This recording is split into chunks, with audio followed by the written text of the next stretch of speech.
स्वामी जी, मैंने आपकी YouTube पे वीडियोस देखी और मैं बहुत इंस्पायर हुआ और उससे मुझे भी लगा कि मुझे भी ध्यान में और गहरा जाना है, तो इसलिए मैं आपके पास अभी आया हूँ।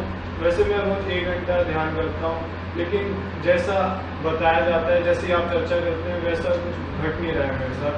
तो ऐसा मैं क्या करूँ अपने साथ कि वो मैं 24 घंटे ध्यान में जा सकूँ, या फिर वो पूरे दिन में हो सके जैसे आप चर्चा करते हैं, तो इसमें क्या करना चाहिए? ये प्रश्न बहुत लोगों का है और बहुत लोग इसको अलग अलग तरीके से समझने की कोशिश करते हैं। लेकिन मैं पहले कह देना चाहता हूं इस बात को कि जब भी कोई समझने की कोशिश करता है तो उसका एक मोटो कहीं ना कहीं ये छुपा होता है कि बस जल्दी से बता दो, 10 मिनट में बता दो और आप बताओ, उससे ध्यान घट जाए। लेकिन मैं पहले ही स्पष्ट कर दूं, ये चर्चा थोड़ी लंबी होने वाली है। बहुत छोटी छोटी चर्चा कर ली लोगों के मन को सहलाने के लिए, ये थोड़ी सी बड़ी चर्चा है। बड़ी चर्चा इसलिए कि आप इतने उलझे हुए हो कि छोटी तरीके से बात समझ में नहीं आ सकती। महबूब आंख मारे और महबूबा समझ जाए कि क्या कह रहा है, इसके लिए बहुत लंबी मैत्री चाहिए होती है। लेकिन मुझसे उम्मीद ये करते हैं कि लोग कि बस बोला और समझ में सब आ गया।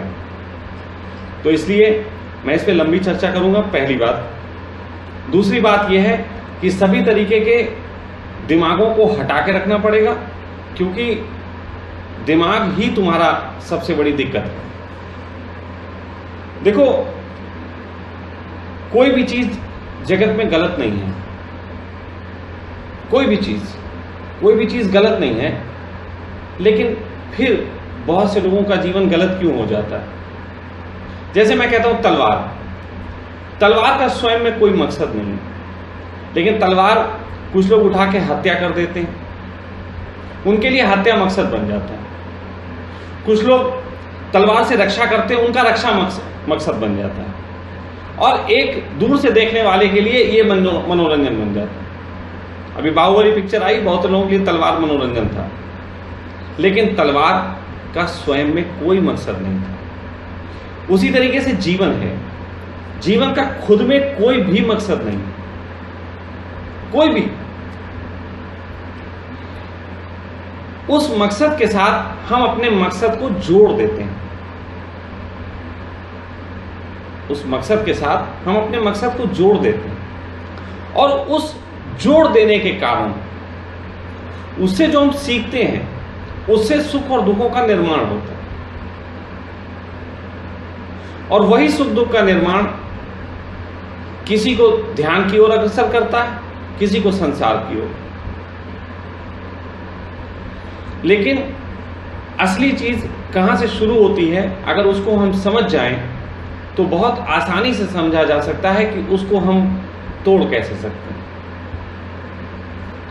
सामान्यतः धर्म जगत ने एक चीज को सबसे बड़ा रोग बताया, वो है मन। मन ही रोग है, मन से ही पार जाना है। लेकिन ये मन क्या है? अभी पूछो ये मन क्या है तो बताना मुश्किल पड़ जाता है लोगों के लिए कि मन क्या है। कोई जानता है मन को? वो कहीं खाने का मन है, ये पीने का मन है, सोने का मन है, लेकिन मन क्या है? जब हम पैदा होते हैं तो हम 5 इंद्रियों को लेकर पैदा होते हैं, जिनमें आंख, कान, नाक, जुबान और स्किन, ये हमारी 5 इंद्रियां हैं जिनसे हम जन्म लेते हैं, शरीर बनता है। ये 5 इंद्रियां अपने में बिल्कुल शुद्ध हैं। जैसे कि तलवार का कोई मकसद नहीं होता, ऐसे इन इंद्रियों का भी कोई मकसद नहीं होता। लेकिन क्योंकि हम जीवन में आते हैं, मां के पेट के अंदर हमें कोई दिक्कत नहीं होती, क्योंकि वहां पे हम पल बढ़ रहे होते हैं और वहां पे हम अपने आप का निर्माण करने के लिए कोई भी कर्म नहीं करते। वहां पे हम अपने भोजन कमाने के लिए नहीं निकलते, वहां पे हम अपनी सांस के लिए अपनी नाक का भी इस्तेमाल नहीं करते, वहां पे हम कपड़े नहीं बदलते, वहां पे हम किसी भी प्रतिस्पर्धा में नहीं पड़ते। इसलिए मां के पेट के अंदर बच्चा शांत रहता है, वहां वो अकर्म में होता है। लेकिन जब जगत में तुम आते हो तो तुम्हें कर्म से गुजरना पड़ता है। वो कर्म ऐसे होते हैं जैसे आंख सबसे शुद्ध इंद्री है। शुद्ध इंद्री इसलिए क्योंकि आंख जब आप पैदा होते हो तब से लेकर और जब आप मरते हो तब तक आकार नहीं बदलती। उसकी देखने की क्षमताओं में तो अंतर आता है, लेकिन उसके आकार में कोई परिवर्तन नहीं आता। बाकी सभी इंद्रियों के आकार में परिवर्तन आता है, यानी कि वो एक यात्रा करती है। तो आंख एक ऐसी इंद्री है जिसे मैं निर्दोष इंद्री मानता हूं, लेकिन इसके दोष जो हैं उसके पीछे बाकी की इंद्रियों का कारण है। अब स्थिति ऐसी है कि कहा जाता है जब हम पैदा होते हैं तो आत्मा हमारे साथ होती है, परमात्मा हमारे साथ होता है। फिर ये परमात्मा खो जाता है। खोता कहां पे? कहां खो जाता है? तो जरा मैं इसको समझाने के लिए जिन चीजों का इस्तेमाल करूंगा उनको आप सब बहुत आसानी से समझना। एक फैक्ट्री लगी जिसको हम शरीर बोलते हैं। उस फैक्ट्री में एक मैनेजर है जिसको हम आत्मा कह सकते हैं, और 5 नौकर वो आत्मा रखती है जिसको हम इंद्रियां बोलते हैं। ठीक? तो 5 नौकर को सबसे पहले आत्मा यानी कि मैनेजर काम बताता है, क्योंकि मैनेजर सारे काम नहीं कर सकता। मैनेजर करवाएगा तो नौकरों से काम। तो ये नौकर 5 वो कहता है काम करो। तो बच्चा छोटा होता है, पहले तो उसको मां ने संभाला होता है गर्भ में, फिर गर्भ से बाहर आता है तब भी कुछ दिन तक मां संभालती, लेकिन कब तक संभालेगी? आपको कर्म से गुजरना पड़ेगा। तो ऐसी स्थिति में आप अपने हाथों को एक्टिव करते हो, आप अपने हाथों को एक्टिव करते हो, चीजों को छू के देखते हो, जुबान से चीजों का स्वाद लेते हो, कानों से चीजों को सुनते हो, ग्रहण करते हो। धीरे धीरे धीरे धीरे ये 5 नौकर जगत को सीखना शुरू कर देते। ठीक है? जगत को सीखना शुरू कर देते हैं। और मैनेजर तभी तक नौकरों को समझाने के लिए उनकी क्लास लेता है जब तक नौकर सीख ना जाए। जब सीख जाते हैं तो वो नौकरों को सहज छोड़ देता है। जैसे कि आप साइकिल शुरू में चलाते हैं तो शुरू में आपके पैर पैडल के साथ मैच नहीं करते, साइकिल लड़खड़ाती है, आंखें कहीं देख रही सब। तो अंदर की चेतना आपको सिखाती है। सिखाने का तरीका उसका भय का है, गिर जाओगे चोट लगेगी, भय से ही सिखाया जाता है। तो वो पहले सिखाती है, बाद में जब तुम सीख जाते हो तो नौकर के ऊपर डिपेंड हो जाता है पूरा मामला। नौकर ही उसको चला रहे हैं, फिर पैर चलाता है, अपना काम करता है, आंखें अपना काम करती हैं, हाथ अपना काम करता, बिल्कुल मजे से साइकिल चलती है। अब ऐसे में यदि कोई साक्षी का प्रयोग करने लगे, वो कहे नहीं हम आत्मा को फिर से जगाएंगे, तो साइकिल चलाना मुश्किल पड़ जाएगा।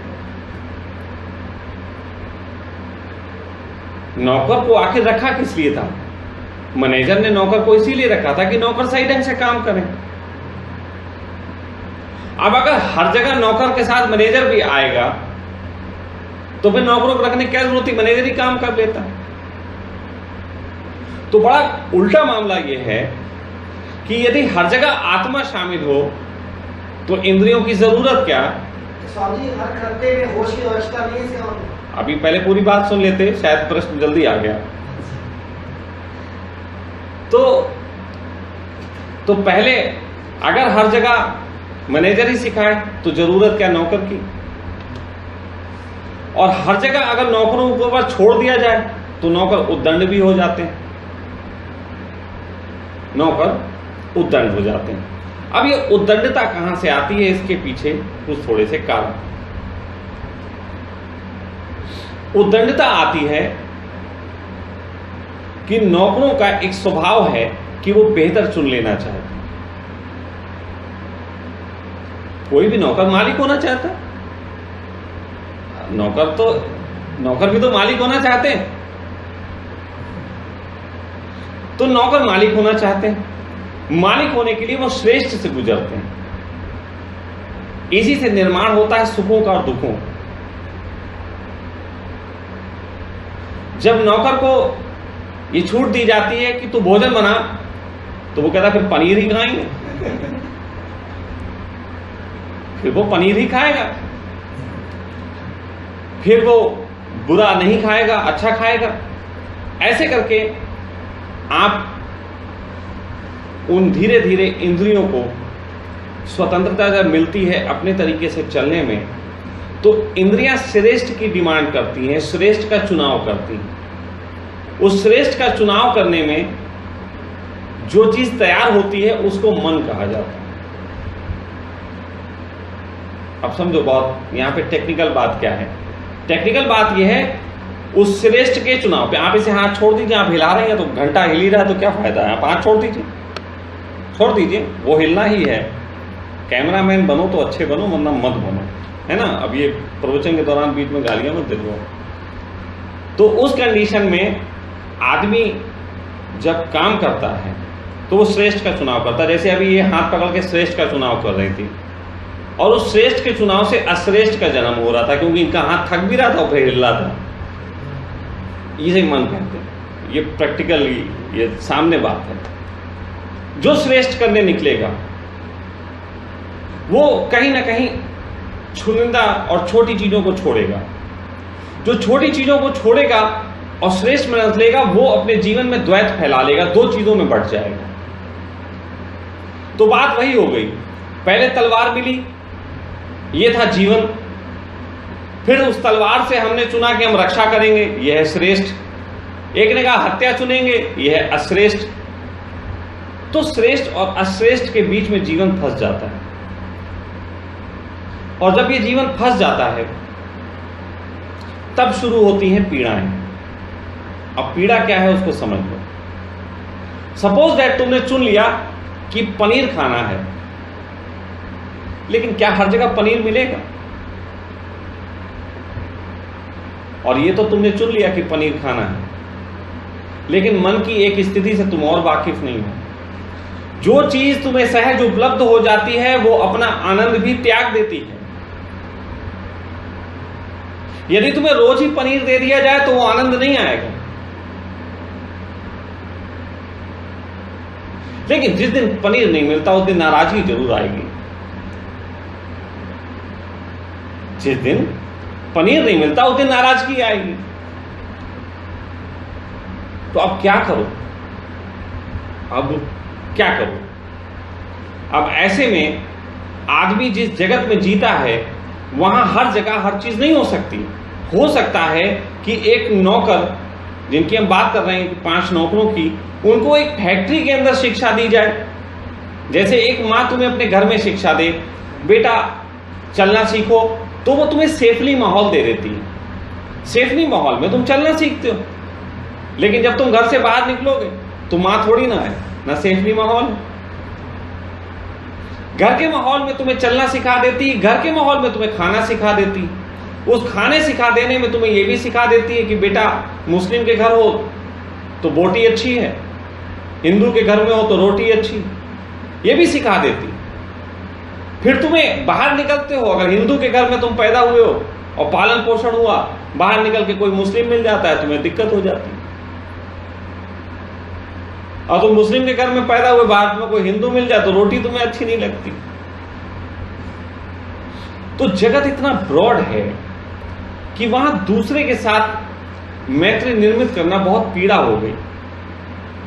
इसी से सुख दुख, हिंसा, व्यभिचार और सब तरीके के रोग पैदा होते हैं। इसी को मन कहा है। ये जो सिखावट है वो सिखावट हर व्यक्ति की अलग अलग टाइप की है। इंद्रियों की सिखावट, इंद्रियों को जो शिक्षा दी जाती है उसमें जब इंद्रियां डेवलप होती हैं तो उसके पीछे खास पैटर्न होता है। वो पैटर्न जैसे साइकिल चलाने का पैटर्न। अभी तुम्हें साइकिल दी जाए, तुम साइकिल चला लो, फिर लेकिन अचानक मैं तुम्हें साइकिल की जगह गियर वाली साइकिल दे दूं जिसमें पैरों से गियर पड़ते हो, तो फिर तुम्हें गियर के साथ शिक्षा लेनी पड़ेगी। नई शिक्षा काम नहीं करेगी। फिर तुम हो सकता है कि तुम गियर वाली भी सीख जाओ, शिक्षा ले लो, फिर तुम्हें एक और मिल जाए जिसमें हाथ में गियर पड़ते हैं, फिर तुम उससे लो। कहां तक लोगे? इस जगत में इतने सारे विचार हैं, इनके साथ मैत्री कैसे होगी? इस पूरे जगत का झंझट यह है कि हम एक खास पैटर्न में जीना सीख गए, अब उस पैटर्न को दूसरे के साथ मैत्री होती गड़बड़ हो जाती है। हमारे घर में एक बहू आती, वो दूसरा तरीके का खाना बनाती, वो नमक मिर्चा दूसरे तरीके से डालती। अब यहां पूरे घर को नरक महसूस होता है। हाँ, कभी कभी अच्छी भी आ जाती जो बिल्कुल वैसे ही डालती जैसा हम खाते हैं, तो बड़ी अच्छी बहू सिद्ध हो जाती है। उसमें उसका कोई लेना देना नहीं, इत्तेफाक से दो लोगों का पैटर्न एक हो गया। जिनका पैटर्न एक ना हो वो कैसे जीवेंगे? अब यही असली प्रश्न तो बेटा यही है कि जब पैटर्न एक ना हो तब कैसे हम ऐसे जी पाए कि आनंदित रह सकें।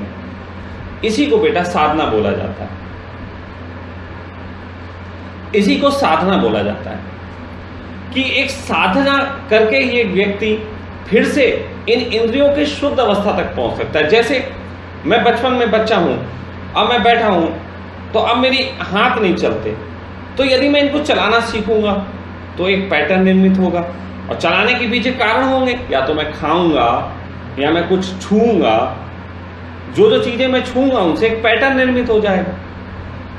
और अगर मैं बिल्कुल ना चलाऊं तो मैं बेकार हो पाऊंगा, अपंग हो जाऊंगा। अब दिक्कत यह है कि अपंग होके भी बेकार और पैटर्न चलाना सीख लिया इससे भी बेकार।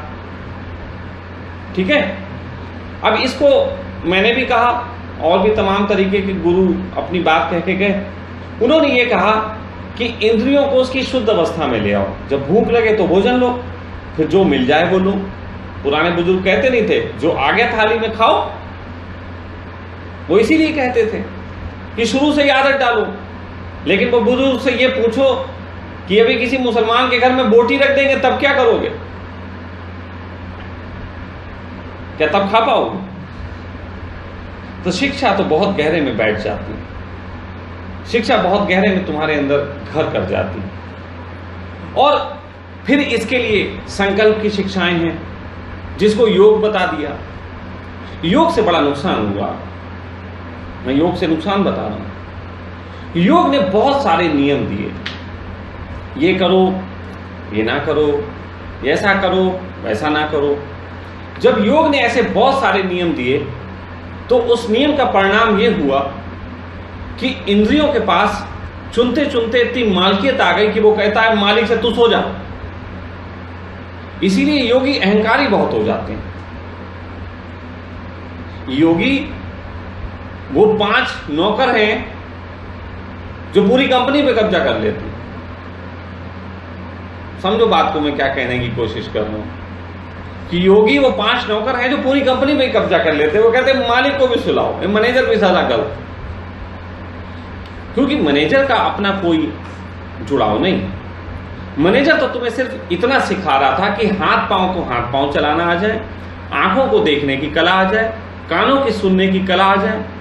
लेकिन इत्तेफाक से कानों ने यह सीख लिया कि क्या अच्छा है क्या बुरा, कौन सी चीज गाली होती है, कौन सी प्रेम। अगर आई लव यू को मां की गाली के रूप में फेमस कर दिया जाए और कोई तुम्हें कहे आई लव यू तो तुम जूता लेके दौड़ पड़ोगे। अगर फेमस ऐसा कर दिया जाए, इसमें इस शब्द का क्या दोष है? लेकिन ऐसा सिखा दिया गया, आई लव यू बढ़िया, मां की गाली बुरी। तो कानों ने भी वहां पे एक पैरामीटर तय कर लिया, हम ये नहीं सुनेंगे, हम इस बात का विरोध करेंगे।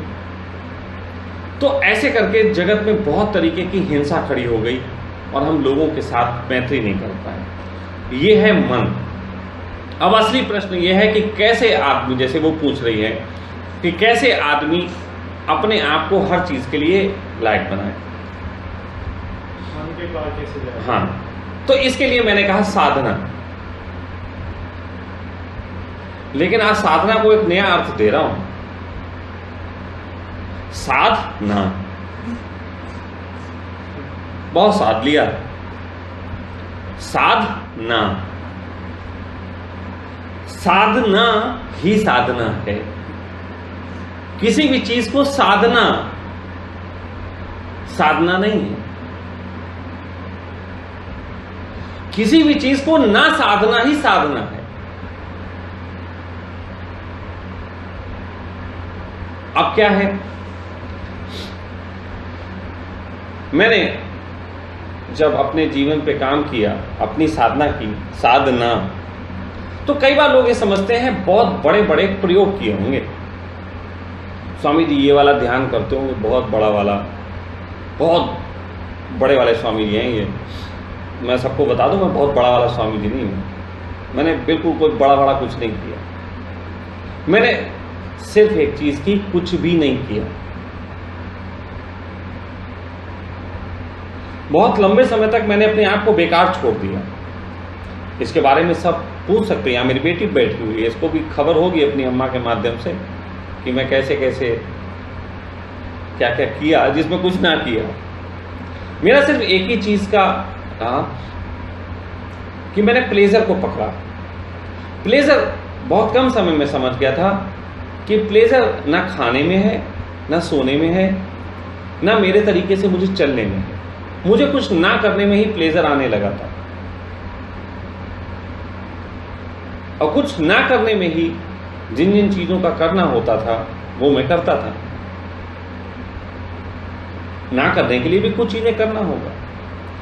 तो उसके लिए आज जब कोई मेरे पास आता है, जैसे तुम आए हो, तुम अगर मेरे पास आए हो और आके तुम पूछो स्वामी जी मुझे क्या करना है, तो मैं कहूंगा कुछ नहीं करना है।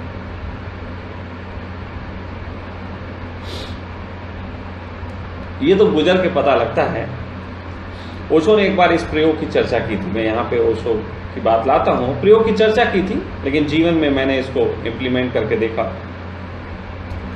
उन्होंने कहा कि यदि एक व्यक्ति को 20-21 दिन के लिए पूरी ऐसी जगह छोड़ दो जहाँ उसे कोई टीवी ना मिले, कोई अखबार ना मिले, कोई मोबाइल, फेसबुक, व्हाट्सएप कुछ भी ना मिले, ना ही कोई कलर देखने को मिले, ना ही बाहर का कोई जगत देखने को मिले, बस उसके अपने लैट्रिन की व्यवस्था कर दो और दरवाजे के नीचे से छोटा सा छेद जिसमें से खाना खसका दिया जाए। वो भी टाइमिंग भी उसे पता ना लगे कि शाम का भोजन आया कि सुबह। भोजन भी एक ही सा हो। भोजन में भी ऐसा नहीं होना चाहिए कि पता लग जाए मॉर्निंग हो गई और उस कमरे में रोशनी भी ना आती हो।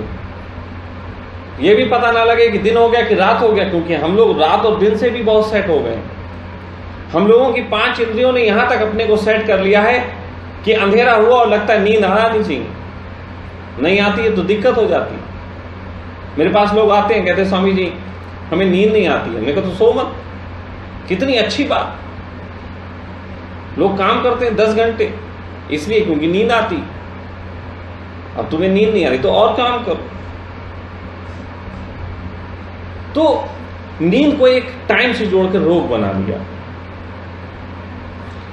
तो यदि किसी व्यक्ति को 20-21 दिन, अब 20-21 दिन भी मैं जरा ओशो की बात पे यहां मैं थोड़ा सा विरोधी हो जाऊंगा, लगेगा विरोधी, लेकिन कहीं ना कहीं मेरी समझ की बात है। शायद ओशो बहुत टेक्निकली इंप्रूव रहे होंगे कि वो 21 दिन में उसको कर पाते थे। मैं नहीं हूं, मैं अपने तरीके से मैं कहता हूं समय भी मत बताओ कितना, वो समय भी भूल जाए कि 20 दिन हुए कि 21 दिन हुए, क्योंकि 21 दिन भी मन हो जाएगा। बहुत से लोग 21 दिन को भी नियम बना के कहेंगे हम 21 दिन तो झेल लेंगे स्वामी जी, अब करके दिखाओ। मैं कहता हूं कोई भरोसा नहीं है कितने दिन का। तो यदि आपसे समय छीन लिया जाए, आपसे सुविधाएं, आपके मन की सभी बातें छीन ली जाएं, तो मेरा अपना मन है, मेरा अपना अनुभव और मेरा अपना जानना कि तुम्हें सामान्य जगत में दुख पीड़ा पहुंचाते हैं, लेकिन धर्म जगत में अगर तुम्हें खाने पीने की सुविधा दे दी जाए तो तुम्हें बहुत पीड़ा हो जाएगी। मैं एक बड़ा प्रयोग करना चाहता हूं, ये कम्यून का प्रयोग है, यही मैं कर रहा हूं। मैं एक ऐसा प्रयोग करना चाहता हूं जहां इंसान को कमाने की जरूरत ना हो, जहां इंसान को ऑफिस जाने की जरूरत ना हो, नौकरी करने की जरूरत ना हो, जहां उसे इतनी सुविधाएं दी जाएं कि उसे तो खाना तक ना पकाना पड़े। आगे अगर ऐसी मशीनें आ गई, मैं वो मशीनें भी लूंगा कि खाना भी नहीं पकाना पड़ता। और मैं तुमसे गारंटी से कहता हूं कि अगर ऐसे लंबे समय में इंसान को छोड़ दिया जाए तो सही में साधना होती है, मन मर जाता है। 3-4 दिन 5 दिन ही अगर ऐसी हालत में छोड़ दिया जाए तो मन की कुछ खूबियां हैं, जरा उनको समझ लो। जिन लोगों का मन खड़ा हो जाता है वो कर्म की मांग करता है। इसीलिए दुनिया में सबसे बड़ा जो धर्म लोग बोलते हैं वो कहते हैं कर्म योग सबसे बड़ा धर्म है। कर्म योग कोई योग नहीं, मन की सबसे बड़ी मांग कर्म की है। मन काम मांगता है, इंद्रियां काम मांगती हैं, क्योंकि इंद्रियां जिस जगह से आई हैं वो न्यूक्लियस का बढ़ना है। इलेक्ट्रॉन प्रोटॉन गति करते हैं, वो आगे बढ़ना चाहते हैं, और तुम अचानक ही सब चीजें छीन लो उनसे तो वो जाएंगे कहां। नेचर में कहा जाता है एक दिन कुछ भी नहीं था, फिर एक विस्फोट हुआ जिससे कुछ प्रोटॉन्स पैदा हुए और वो बढ़ते बढ़ते ये सब गति बन गई। आज पूरा जगत का निर्माण हो गया। परमात्मा अकेला था तो कुछ काम नहीं करता था, इसलिए फिर अगर परमात्मा होना है तो थोड़ा दिन कुछ ना करना पड़ेगा। लेकिन सबसे बड़ी मन की मांग है कर्म की मांग। तो यदि किसी व्यक्ति से कोई मेरे पास आए और मैं कहूंगा कोई काम नहीं करना है और उसे कर्म छीन लूं, तो पहली स्थिति होती है कि वो कहता कुछ तो कर लें। अरे स्वामी जी थोड़ा ये काम कर लें, थोड़ा सफाई कर लें, थोड़ा कुछ नहीं झाड़ू पोछा कर लें। चलो इतना तो न्यूनतम चीजें अपनी करनी पड़ती हैं, तुम भी करोगे। मैं यहां न्यूनतम चीजें तो करवाता हूं, क्योंकि अब भाई तुम्हारे लिए झाड़ू पोछा तो मैं नहीं करूंगा, क्योंकि मैं तुमसे बड़ा हराम को। लेकिन झाड़ू पोछा करने में जो तुमने जगत में श्रेष्ठ होने की चाह की थी, नौकरों ने बढ़िया बढ़िया गोलगप्पे खाऊंगा, माल खाऊंगा, उसको थोड़ा पीड़ा पहुंचती। अगर कई लोग मेरे पास ऐसे आके रहे जिनसे मैंने कोई काम नहीं कराया, लेकिन अपना काम तो करोगे, अपने बर्तन तो धोगे, अपने कपड़े तो धोगे, तो वहां पे तुम्हारे श्रेष्ठ को रस नहीं मिलता। तो कुछ लोग ऐसे भी हमारे पास आए जिन्हें मैंने रोते देखा। हमें क्या हुआ? बोले स्वामी जी क्या हम बर्तन धोने आए थे? हमने कहा नहीं भाई, तुम आए थे लेकिन बर्तन धोना उसका हिस्सा है। लेकिन तुम ये भी तो सोचो तुम और बहुत कुछ नहीं कर रहे हो। तुम किसी ग्राहक के लिए सामान नहीं इकट्ठा कर रहे, तुम किसी ऑफिस में किसी बॉस की डांट नहीं खा रहे, अपने काम करोगे। लेकिन अपने काम में जब श्रेष्ठ नहीं मिलता तो अहंकार को बड़ी पीड़ा होती है कि साली श्रेष्ठ बात तो करने को नहीं मिल रही, प्रवचन देने तो खुद ही बैठ जाता है आके, वो भी दे देंगे तो काम चल रहे, क्योंकि सभी लोग प्रवचन देना चाहते हैं। लेकिन देना, बहुत लोग मेरे पास ऐसे रहे जो आज प्रवचन दे रहे हैं, तुम भी देना किसी दिन, योग्य हो जाओ। मैं तो चाहता हूं, मैं कब तक बकबक करूंगा, बहुतों को बकबक करनी पड़ेगी। हाँ, एक छोटी सी बातें हैं, पूरी कर लूं, प्रश्न आप उठाइएगा। तो बात यह है, मन की पहली मांग कर्म की मांग है। जब उसे कर्म छीन लिया जाता है तो वो दूसरे तल पे आता है। मन कहता है अच्छा कर्म मत दो, अच्छा कोई ध्यान बता दो, कोई ज्ञान बताओ, कोई तप करें, ऐसे बैठे हैं ओम करें, ओम करें, कुछ तो करें। ये भी कर्म है, ये भी कर्म है। जो लोगों का कर्म छीन लिया जाता है वो लोग ज्ञान योग को फिर बताने लगते हैं कि सबसे बड़ा योग ज्ञान योग, क्योंकि वो फिर किताबें पढ़ेंगे, वो ज्ञान की बातें सुनेंगे, वो प्रवचन सुनेंगे। अगर आप अभी मैं आपको आपका मोबाइल छोड़ दे दूं, बाकी सब कर्म छीन लूं, तो आप मोबाइल पे ज्ञान की बात करने लग जाओगे। 4-5 दिन बाद आप नेट पे सर्च मान के खूब ज्ञान सुनोगे, क्योंकि लगता है बहुत खाली है। जैसे तुम ही कह रहे हो कि स्वामी जी आ गया हूं सब छोड़ के, अब पेपर भी खत्म हो गए, सब कुछ अब तो पूरे तरीके से आप ही के पास आ गया, अब बताओ करना क्या है? मैं कहता हूं कुछ नहीं करना। तो कर्म को जब हम कर्म नहीं देंगे तो उसके बाद तुम ज्ञान मांगोगे, तुम तप मांगोगे, और मैं कहता हूं वो भी मन है। फिर अगर मैं वो नहीं दूंगा तो क्या करोगे? अगर मैं वो ना दूं, दुनिया में एक तो वो लोग हैं जो कहते हैं कर्म योग सबसे बड़ा योग, फिर दूसरा कौन सा है? दूसरा है ज्ञान योग। मैं कहता हूं सारे योग भ्रष्ट हैं। सारे योग का मतलब है अभी तुम रास्ते पे हो। योग का मतलब बस, योग का मतलब अपने से जुड़ने का वाहन। तो कर्म योग भी गलत है, क्योंकि वाहन है, अभी पूर्ण नहीं हुए। अभी कर्म छोड़ोगे तो आगे बढ़ोगे, अभी पूर्ण नहीं हुए, वाहन में ही हो। जैसे तुम मेरे पास आते हो तो पहले तुम्हें ट्रेन पकड़ के आना पड़ता है, फिर थोड़ी दूर बस पकड़नी पड़ती, फिर थोड़ी दूर ऑटो पकड़ना पड़ता है, तब पहुंचते हो ना। उसी तरीके से तुम कर्म योग में जब तक हो, तुम समझ लेना वाहन में हो। कर्म योग कोई योग नहीं है, मन का ही एक वाहन है कर्म। फिर इससे आगे बढ़ोगे तो तुम कहोगे ज्ञान योग बहुत बड़ा योग है। कृष्ण ने भी कहा था, अरे कृष्ण शायद तब बताना भूल गए, बस होती है, तब बस होती नहीं थी। आज होते कृष्ण तो बता रहे होते, बल्कि बता ही रहे। तो बात यह है कि ज्ञान योग भी मन है, मन की ही एक मक्कारी है ज्ञान योग। लेकिन इस मक्कारी को भी किसी को ना दो तो एक तीसरी मक्कारी आती जिसको मक्कारी मानना मुश्किल हो जाता है, और वो मक्कारी है भक्ति योग की। तो अगर तुम्हें बिल्कुल मैं खाली छोड़ दूं तो पहला तो अगर तुम्हें किसी कमरे में बंद कर दूं तो मैं बता रहा हूं क्या होगा। पहले तुम 3-4 दिन तक तड़प जाओगे, अंदर ही हो सकता है दीवारों पे तुम अपने नाखूनों से ही चित्र बनाने लग जाओ। ऐसा लोग करते हैं, जेल में लोग चित्र बनाने लग जाते हैं। जेल से घबराहट क्यों? जेल जाने से क्यों लोगों को डर लगता है? मैं तो जेल गया हूं, और जेल में जाके मुझे महसूस हुआ कि वहां डर इस बात का है कि वहां कुछ करने को नहीं होता। जेल में कैदी काम मांगते हैं, मुझे काम मिल जाए। वो कहते हैं यार हमें वहीं भाई खाना बनाने वाले में भिजवा दो, बर्तन धोने वाले में भिजवा दो। वहां लोग काम मांगते हैं, तो मालूम वहां लोग काम मांगते हैं।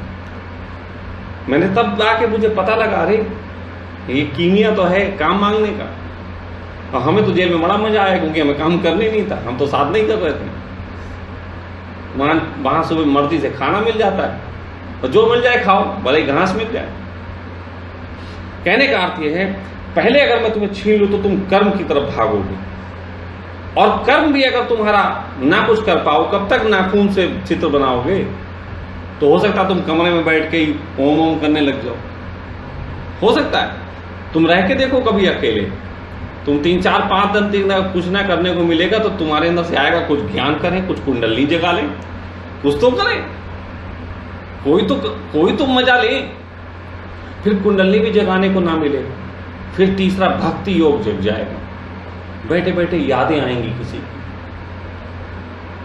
फिर आंसू आएंगे, इमोशनल, फिर ये सीन शुरू हो जाएगा, इमोशनल सीन। जो जो तुमने जगत में किया था, जिसके साथ किया था, अच्छा बुरा, बड़ी यादें आएंगी। रोने का मन करता है, फिर चिल्लाने का मन करता है, पागल हो जाने का मन करता है। 6-7 दिन तक किसी को बिल्कुल अकेला छोड़ दो, वो आदमी दीवारों पे सर मारने लग जाएगा, तो कहेगा कुछ तो करते। तो ऐसे में वो बहुत बिगड़ती है। मैं तुमसे कहता हूं कि तुम्हें यहां पे साधना करनी, जिसके लिए मैं तुम्हें कुछ दूंगा नहीं करनी। हां, जिसको मैं योग निद्रा कहता हूं वो भी एक तरीके की पूरी साधना में सहयोगी वाली बात है। वो भी कुछ करना तो नहीं है, वहां तो कुछ कराता ही नहीं, मैं तो उसमें कुछ भी नहीं कराता। तो तुम्हें एक ट्रिक सिखा देता हूं जिससे तुम आराम से हर वक्त पड़े रहो, हरामखोरी में तुम्हारी सहयोग मिले। बस इसके लिए योग निद्रा है। योग निद्रा कोई विधि नहीं है। जो लोग इसको विधि समझते हो वो मेरे पास आके देख लें। मैं तो चूतिया बनाता हूं लोगों को, सीधे सीधे आओ मेरे पास और मैं यहां कुछ ना होना सिखाऊंगा।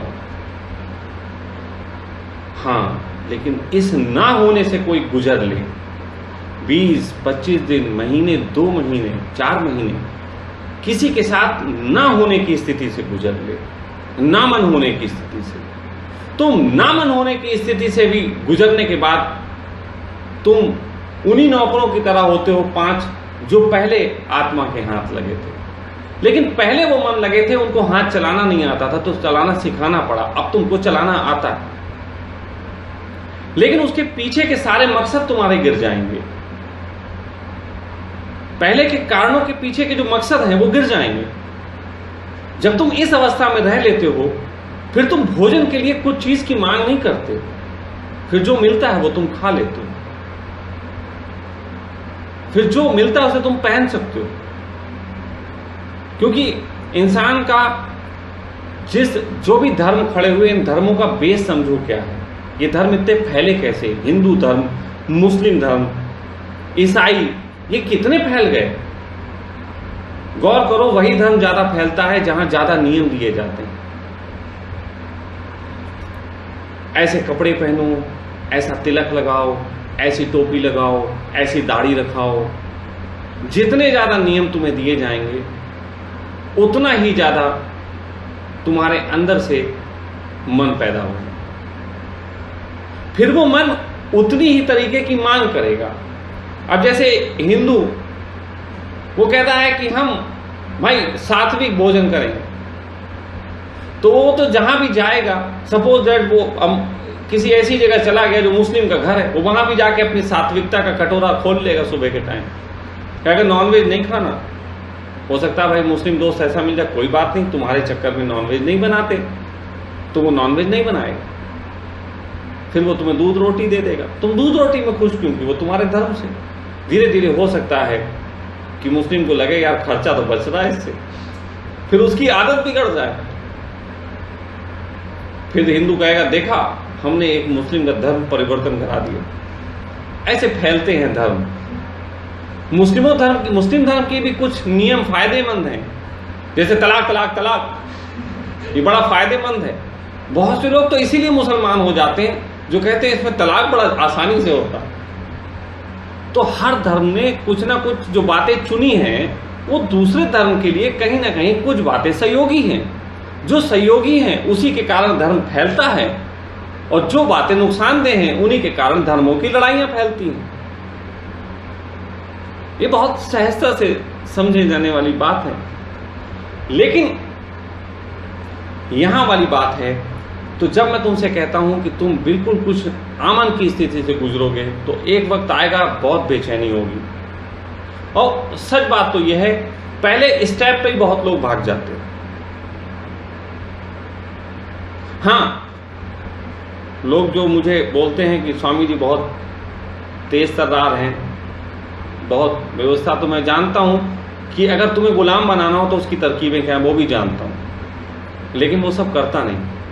गुलाम बनाने की तरकीब हो सकती थी, जो यहां रहेगा सुबह उठ के 10 मिनट के लिए कीर्तन जरूर करेगा, वो एक विधि जरूर करेगा, शाम को एक विधि जरूर करेगा, उसे नहा धो के सात्विक अवस्था में करेगा, अगरबत्ती सुलगा के करेगा। अगर मैं ऐसी विधियां रख दूं, एक खास ड्रेस कोड में रहेगा, ऐसी सब बातें कर दूं, तो बड़ा धर्म फैलेगा, बड़ा लोग इकट्ठे हो जाएंगे।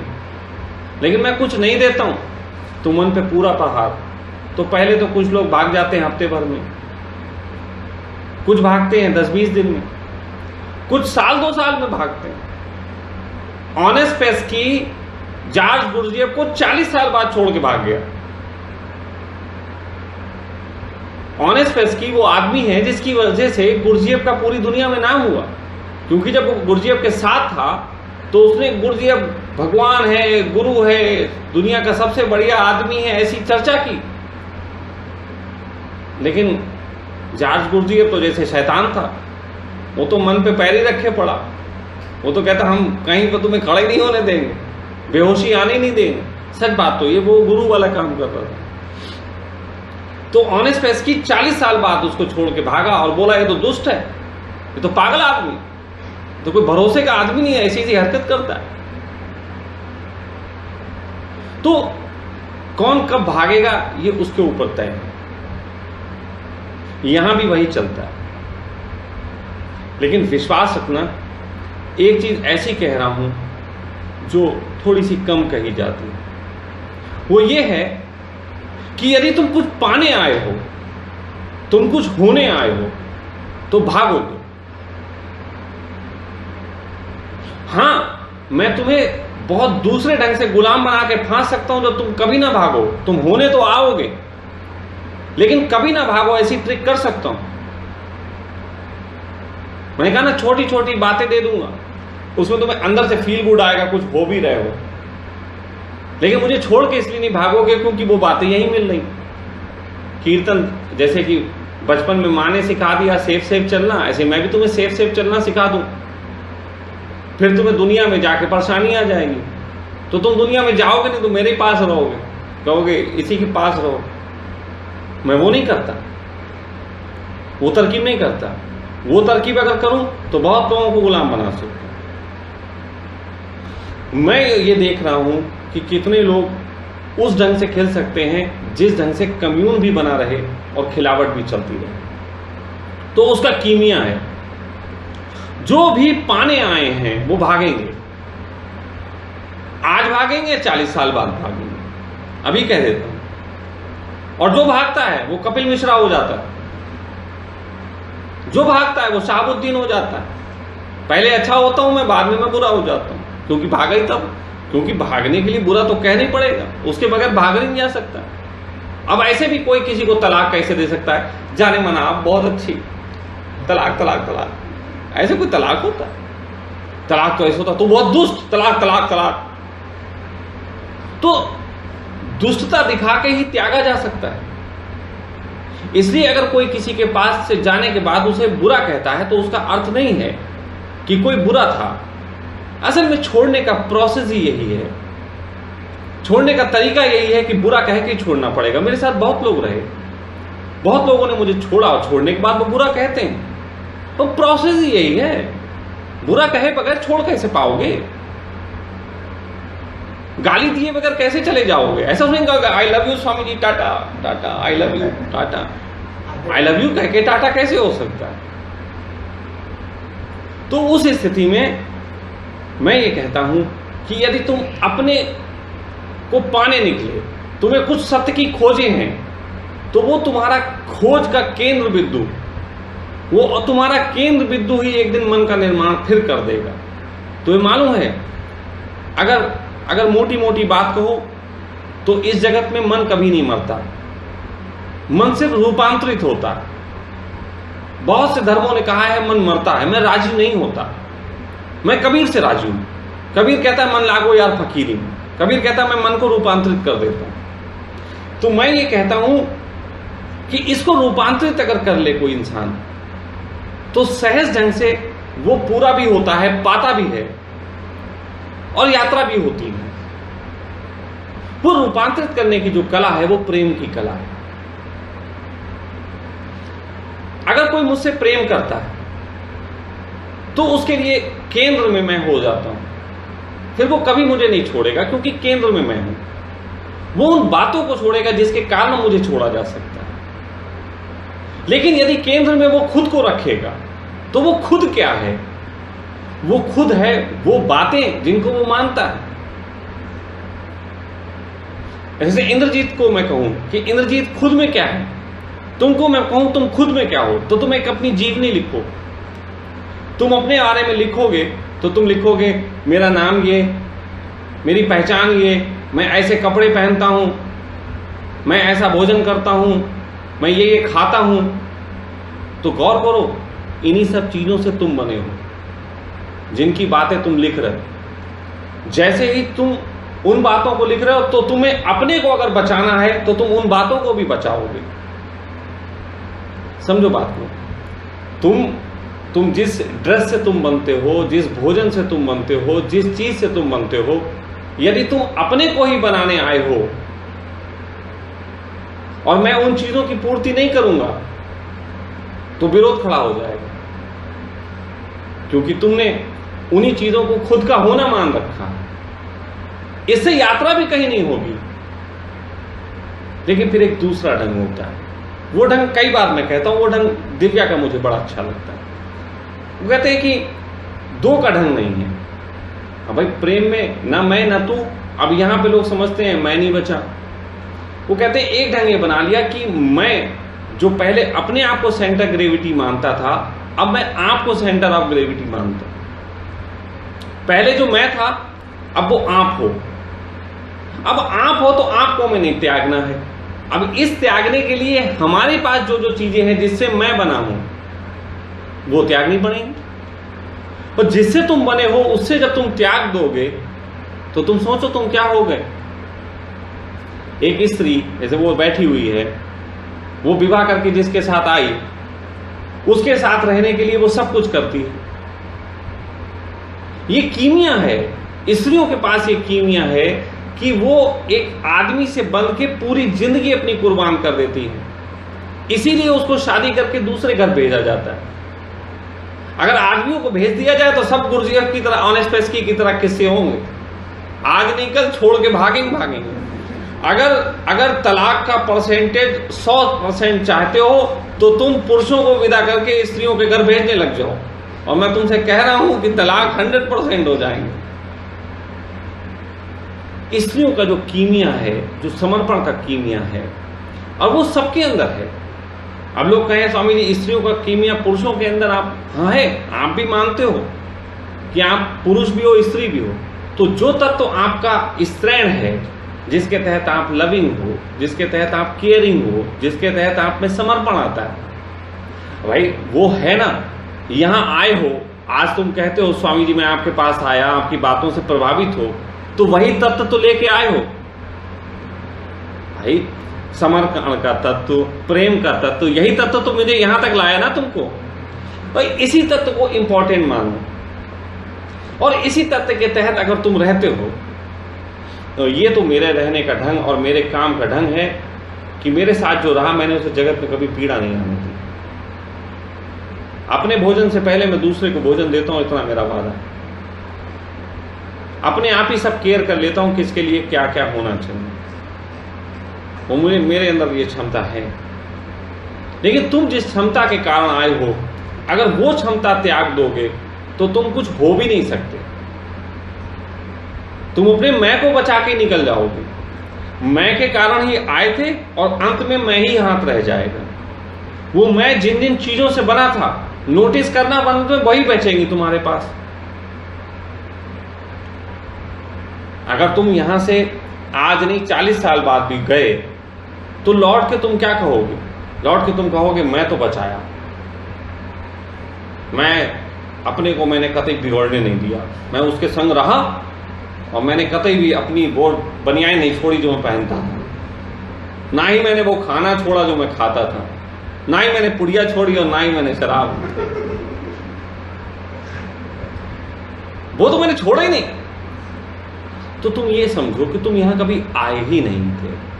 वो हालत ये थी कि तुम गंगा स्नान किया था, तुमने टी शर्ट और पैंट सब बाहर उतार दी थी, उन्हीं में तो पाप था, तो तुम नहाए वो तो बही नहीं, बाहर आए फिर तुमने वो पहन ली।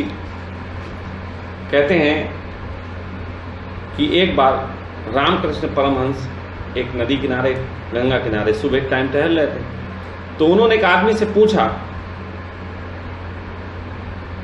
कि गंगा में क्यों नहाने जाते हो? तो उन्होंने कहा पाप धोने। तो उन्होंने कहा तुम्हें मालूम है ये जो बाहर झाड़ के पेड़ हैं ये किस लिए हैं? तो उन्होंने कहा पता नहीं। बोले जब तुम नहाने जाते हो तो इस झाड़ पे तुम्हारे पाप टंग जाते हैं, और जब तुम वापस निकलते हो तो फिर ये पाप तुम्हारे कंधे पे सवार हो जाते हैं, तो पाप तो कभी गंगा तक जाते ही नहीं। रामकृष्ण की वो बात अब आती मुझे समझ में कि तुम्हारा पाप क्या है। तुम्हारा पाप है तुम्हारा पहनावा, तुम्हारा खाना, तुम्हारी वो चीजें जो तुमने सीखी जगत से, उनमें बहुत सी अच्छी भी होती, मैं ये नहीं कहता गलत होती, मैं तो सिर्फ इतना ही कहता हूं कि कुछ चीजें ऐसी होती जिनके कारण पीड़ा होती, जो पीड़ा होती वो त्याग देने योग्य है, जिनके कारण पीड़ा नहीं हो रही।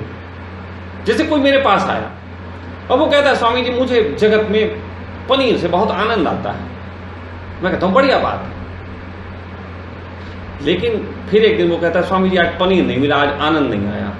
तो मैं कहता हूं नोटिस करो, पनीर से आनंद कभी आया ही नहीं था, इसे आदत आई थी। आनंद आया होता तो तुम ये कहते जब मैं पनीर के साथ होता हूं बहुत आनंदित नहीं होता, और जब वो नहीं होता है तो उसकी याद में आनंदित रहता हूं। आनंद तो ये है जो किसी के ना होने पे भी रहे। अब किसी के ना होने पे वो चला जाए तो वो आनंद नहीं होगा, कुछ और होगा, आदत होगी। समझने वाली बात है मैं क्या कह रहा हूं, बहुत टेक्निकल बात कह रहा हूं। मैं ये नहीं कह रहा हूं कि तुम्हें वो चीजें जो तुम्हें अच्छी लगती हैं वो मैं तुम्हें यहां भी उपलब्ध कराऊंगा, ये नहीं कह रहा हूं। मैं ये भी नहीं कह रहा हूं कि तुम यहां रहना तो पनीर खाना छोड़ देना, फिर घर जाना पनीर मत खाना। मैं कह रहा हूं जहां मिल जाए वहां खाना, लेकिन जब ना मिले तो बेचैन मत होना। ये तो ऐसे ही है कि तुम किसी को प्रेम करते हो, जब उसके साथ रहते हो तो तुम आनंदित होते हो, फिर जब उसके साथ नहीं रहते तो उसे गालियां भेजते हो, कमीने कुत्ते तेरे कारण आज नींद नहीं आ रही, ऐसा हो रहा वैसा हो रहा। अगर तुम ऐसा करते हो तो क्या प्रेम हुआ? जोर से बोलो, आवाज भी तो आनी चाहिए इसमें। लग रहा हो कि पीछे तो सारा हिला रहे थे, हमको जवाब कुछ और दे रहे।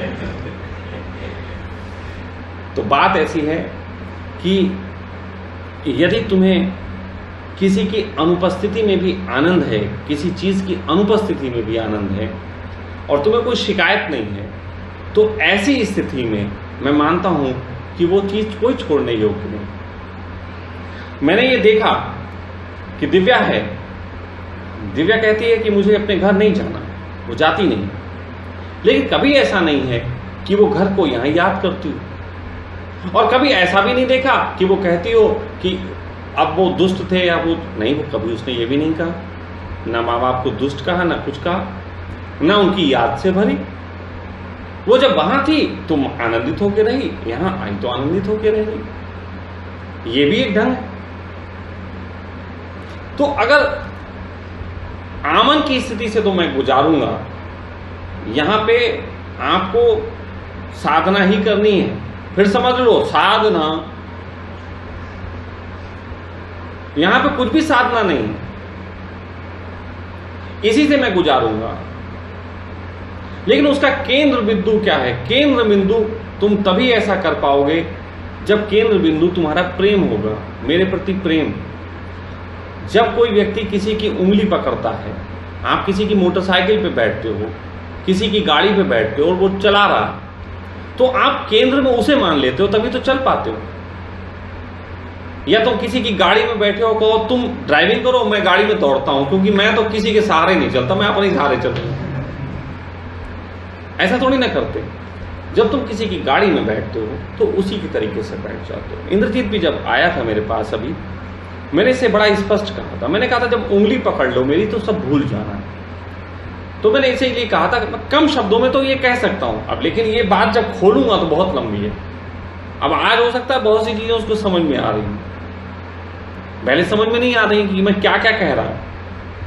हाँ, जब तुम लंबे समय एक ऐसे जी लेते हो जो आमन की स्थिति है, जहां पे मन नहीं है, जहां पे आदतें नहीं है, तब फिर दूसरी बात होती है। तब तुमसे मैं कह सकता हूं कि जाओ अब ये काम करो। तब मैं तुमसे कह सकता हूं अब तुम बाजार जाओ और ये काम करके आओ, तो तुम नोटिस करोगे कि तब वो आनंद हो जाता है, तब वो थकान नहीं देता, तब वो टेंशन नहीं देता, क्योंकि तुम आमन को उपलब्ध हो चुके हो। बचपन में तुम्हें अगर ये कह दिया जाता जाओ कुछ ना करो तो तुम अपंग हो जाते, इसलिए तब वो कहना सही नहीं था, इसलिए तब वो कहा भी नहीं गया। लेकिन ऐसी स्थिति में जब तुम अब बड़े हो चुके हो, अब तुम्हारी इंद्रियां सब तरीके से वर्क कर रही हैं, लेकिन इंद्रियों के पीछे जो आदत हो गई है वही दुख है। तो मैं ये चाहता हूं कि वो आदत मिटे। जब वो आदत मिट जाती है तब बड़ा मजा आने लग जाता है, फिर तुम्हें हर स्थिति में मजा आने लग जाएगा। लेकिन उसके लिए दूसरा स्टेप थोड़ा देरी से आता है। मुझे भी ऐसा नहीं है कि अब मुझे, आप यहां जिन लोगों ने देखा है उनमें से एक इंद्रजीत ऐसा यहां बैठा हुआ है जिसने मुझे बहुत स्थितियों में देखा। इसने मुझे पहले वो स्थिति में देखा कि मैं एक छोटा सा चाय का होटल चला रहा हूं, इसने तब भी मुझे देखा और तभी इसने मुझे प्रेम किया। फिर इसने तब भी वो होटल देखा कि जब 10-10 हजार रुपया रोज कमा रहा हूं, वो शान भी देखी। उसके बाद इसने वो भी देखा कि जब पूरे शहर ने मुझे सताया, जब मेरे पास अखबार पे खाना खाता था मैं, एक बर्तन भी नहीं था मेरे पास, तब भी देखा। इसने आज भी देखा। ये नाराज भी हुआ, कई साल तक बोला नहीं। तो नाराजगियों के कारण तुम्हारे हो सकते हैं, मेरे पास नाराजगी का कोई कारण नहीं। अगर मैं नाराज हुआ होता तो कभी भी दोबारा इनको पकड़ता नहीं, मेरा द्वार तो खुला रहता, यहां तो लोग आते जाते रहते। हाँ, लेकिन तुम्हारा मन के साथ यहां प्रवेश नहीं हो सकता। बहुत से लोग मन को लेकर यहां प्रवेश करना चाहें तो नहीं हो सकता। जैसे मन कई प्रकार के हैं।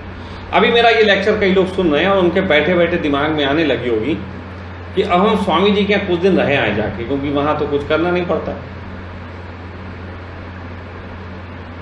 तो वो सोच रहे होंगे कि यार स्वामी जी के यहाँ बड़ा सही सुविधा है। लेकिन मैं यहां पे थोड़ी परीक्षा लेता हूं। आमन की स्थिति से वही गुजर सकता है जो ये सोचे कि यहां आया है फिर कभी नहीं जाएगा। आप समझो, यहां आमन का प्रयोग करने के लिए कोई नहीं आ सकता। ध्यान कक्ष में आज तक दुनिया का कोई भी आदमी एनलाइटेड नहीं हुआ। रीजन क्या है जानते हो? महावीर टट्टी करते हुए एनलाइटेड हो गए, बुद्ध चमकते चांद को देख के खीर खा के एनलाइटेड हो गए, और कोई स्कूटर चलाता हुआ हो गया, कोई कैसे हो गया, बड़े अजीब अजीब तरीके के एनलाइटेड हुआ। अगर एनलाइटेड का सुनो तो बड़ी हैरानी हो जाएगी। लेकिन ध्यान कक्ष में आज तक कोई एनलाइटेड नहीं हुआ। कभी सोचा कारण क्या है? एक ही कारण है, ध्यान कक्ष में तुम समय सीमा बांध के जाते हो। 7 बजे जाऊंगा, 8 बजे आ जाऊंगा,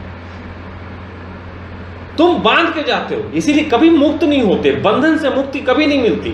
तुम अपने को ही बंधन में डाल के जाते हो। मेरी बेटी आई, मेरे पास आई, मैंने इससे कहा जब चलना तो ऐसे चलना जैसे सदा के लिए चले हो। कहा नहीं कहा, ऐसे मत चलना, पापा के पास थोड़े दिन पिकनिक मनाने जा रहे हैं। पिकनिक नहीं चलेगी। मैं हो सकता है शारीरिक रूप से तुम्हारे पिता हूं, लेकिन आत्मिक रूप से तो मैं वो शशांक हूं जो हरेक के लिए। तो मेरा ढंग वही है।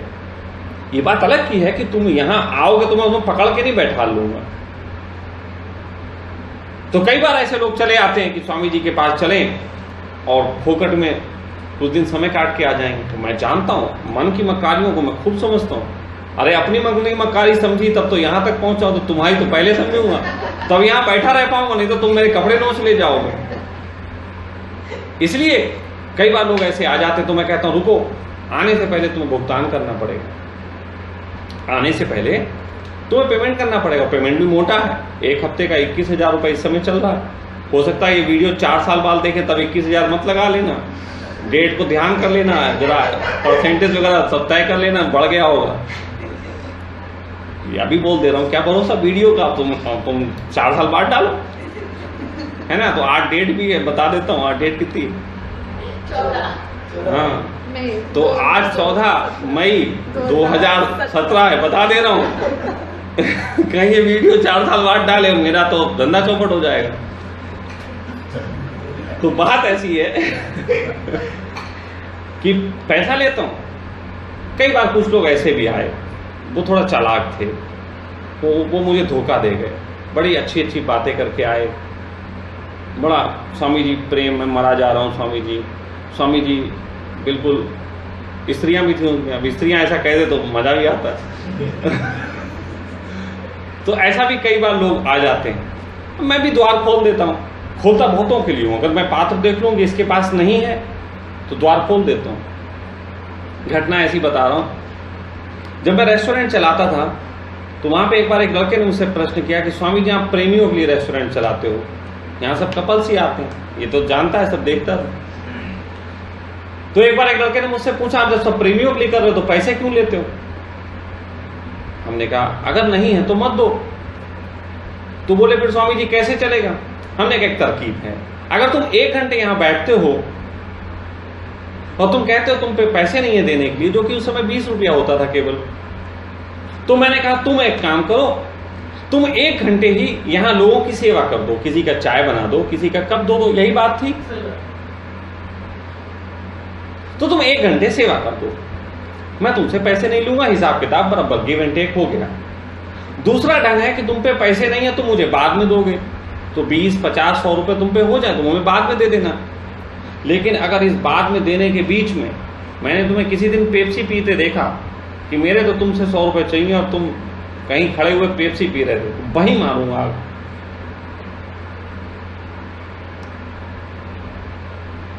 तो अगर उधार करो तो निपटा देना, उस बीच में कुछ भी अय्याशी नहीं चलनी चाहिए। ये नहीं कि तुमने टी शर्ट अपने लिए तो खरीद लियो, मेरे पैसे नहीं निपटाए।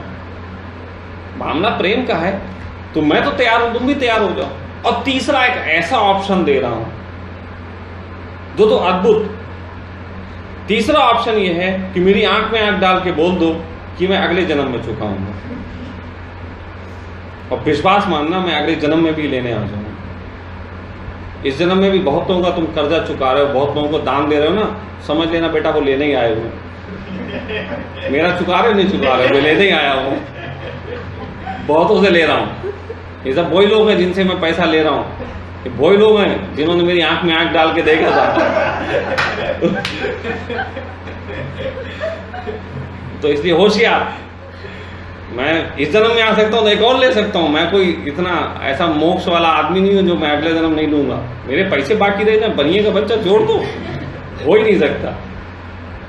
तो बात ऐसी है कि कई लोग ऐसे आ जाते हैं जो कई मीठी बातें बोल के आ जाते हैं, फिर वो यहाँ रहते हैं, उनकी जब तक मर्जी होती रहते हैं। फिर किसी दिन वो सोचते हैं यार चलो अब टाइम पूरा हो गया, मन मरता, थोड़ी चोट भी लगती क्योंकि मैं मन पे प्रहार करता हूं, तब वो भागने का निर्णय लेते हैं।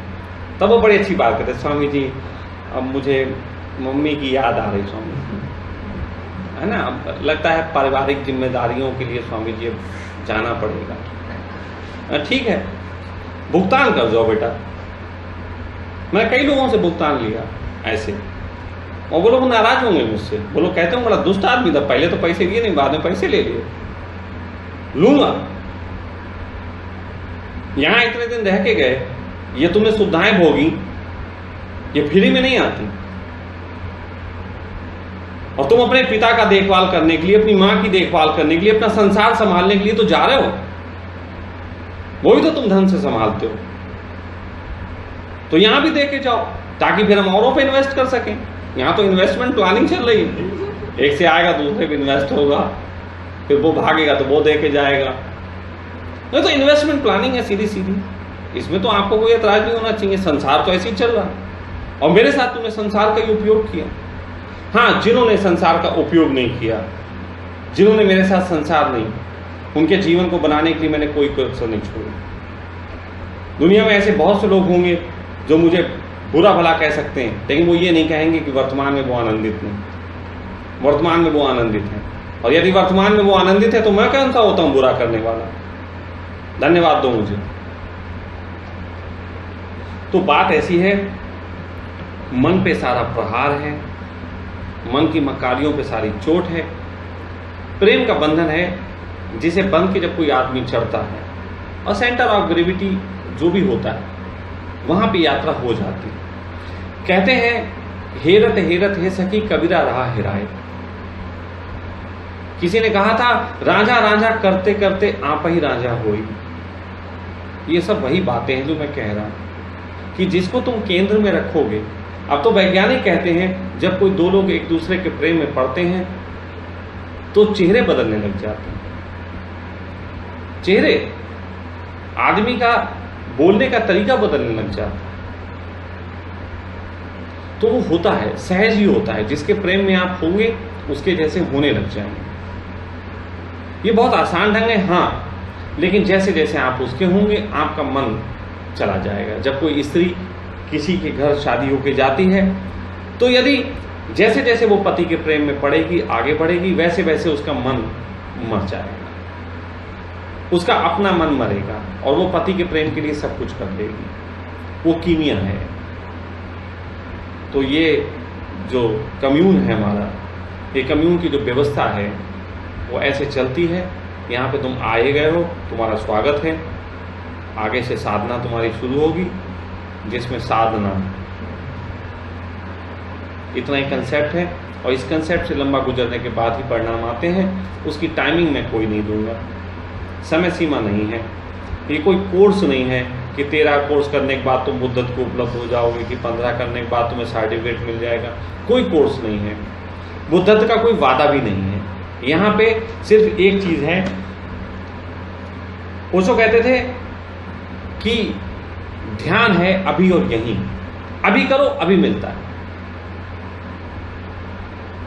लेकिन मैं ये कहता हूं कि ध्यान ऐसा है जैसे तुमने माचिस जलाई तो जैसे जलाई वैसे जल जाती।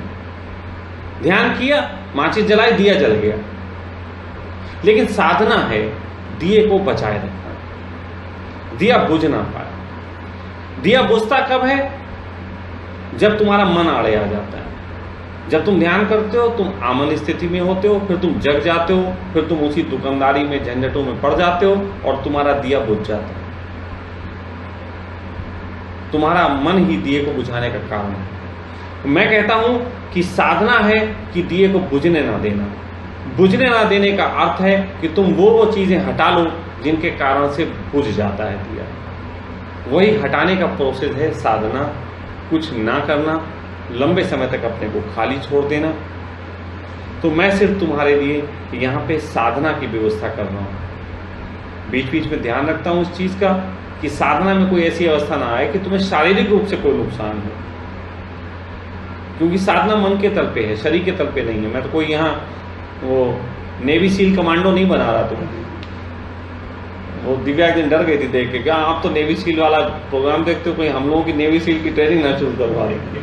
तो मैंने कहा नहीं, चिंता ना करो, वो मेरा काम नहीं है, क्योंकि मेरा काम मन पे अधिक है, शरीर पे नहीं। शरीर की मैं रक्षा करूंगा, आपका शरीर कैसे सेहतमंद रहे, कैसे अच्छा रहे, शरीर के तल पे जितना कुछ कर पाऊंगा। यहाँ स्विमिंग पूल भी है, यहाँ जिम भी है, अच्छे से खाना पीना भी है, सब बातें हैं, उनका ख्याल रखूंगा, लेकिन मन को तोड़ूंगा। इंद्रियां बोलता हूं, इंद्रियों का जोड़ बोलता हूं, यही शरीर तुम्हारे अच्छे से काम आएगा। तो बात समझ में आई? यही जो तुम करती हो अपने पति के साथ, यही एक तरीके से जगत में करना पड़ता है कि हम छोड़ दें सहजता से, तो काम हो जाता है। लेकिन जगत में रहते रहते एकदम संभव नहीं होता, इसीलिए हमें एक ऐसा क्षेत्र चाहिए होता है जहां ये सब हम कर पाए। अभी एकदम कोई आदमी मेरी बात मान के और घर में करने लग जाए, वो कहे कि यही करना है तो हम पैसे दे क्यों करें घर में। हाँ बिल्कुल सही, वो भी तरकीब मैंने किया, मैंने ऐसे ही किया। तो जब ऐसा करोगे तो तुम्हें घर वाले ही गालियां देंगे। ये तो पक्का है कि या तो पेमेंट दे के कहीं तुम सीख लो, जाके कर लो, या फिर एक दिन ऐसा होगा कि घर वाले निकाल देंगे, तुम्हें कहेंगे ये आदमी किसी काम का नहीं रह गया। होता है ऐसा। जब नानक का मन मर जाता है और नानक बैठ के दुकान पे तेरा तेरा करने लग जाते हैं, तो उनके पिताजी भी कहते चल निकल, अब हो गया काम। तो इसलिए मन को मारने का खेल है, यही खेल साधना है। मन के बारे में इतनी सारी बातें की, जो जिसको समझ में आया हो वो समझ लेगा। कहीं पे अब कोई प्रश्न हो तो कर सकते हो, किसी का कोई प्रश्न हो। लगभग मैं कोशिश यही करता हूँ सारे उत्तर दूँ। कहीं कोई प्रश्न बचा हो तो उसको बता सकते हैं। चलिए।